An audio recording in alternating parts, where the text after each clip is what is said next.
আসসালামু আলাইকুম। আজকে আলোচনা করব ফরজ নামাজ কার কার উপর নামাজ ফরজ হয়েছে।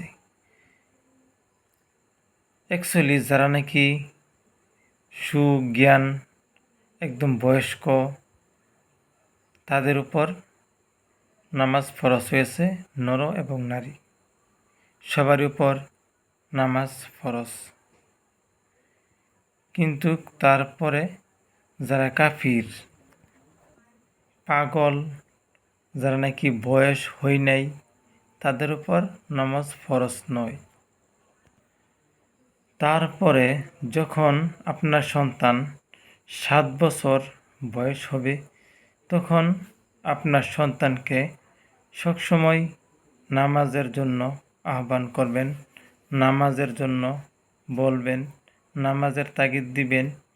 কিন্তু যখন 10 বছর বয়স হবে তখন আর নামাজের জন্য আর তার উপর কোনো একটা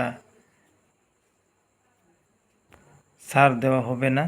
10 বছর বয়স হওয়ার লগে লগে তখন তাকে নামাজের জন্য যেতেই হবে।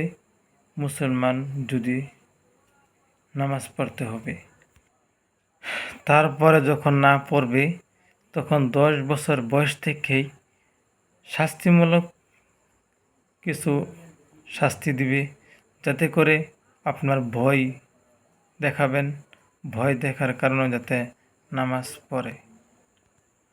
নামাজ না পড়লে কারো মাফ হবে না, নামাজ পড়তেই হবে।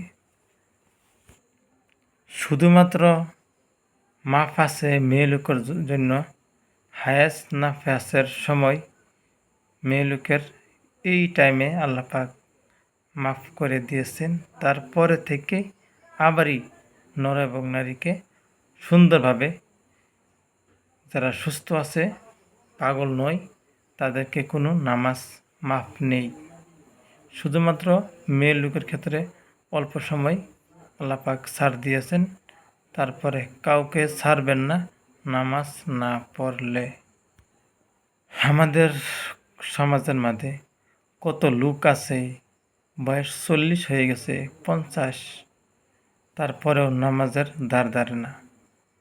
মনে রাখবেন, আপনার নামাজ না পড়লে আপনার গুনাহ হইতেছে, আর প্রত্যেক নামাজের হিসাব আল্লাহর কাছে আপনার দিতে হবে।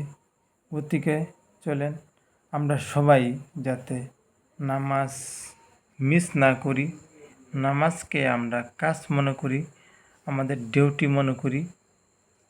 সবাই যাতে নামাজ পড়ার জন্য আগ্রহী হই, আমাদের দুনিয়া এবং আখিরাতের কামিয়াবি নামাজের ভিতরে ইনশাআল্লাহ আমরা নিয়ত করি।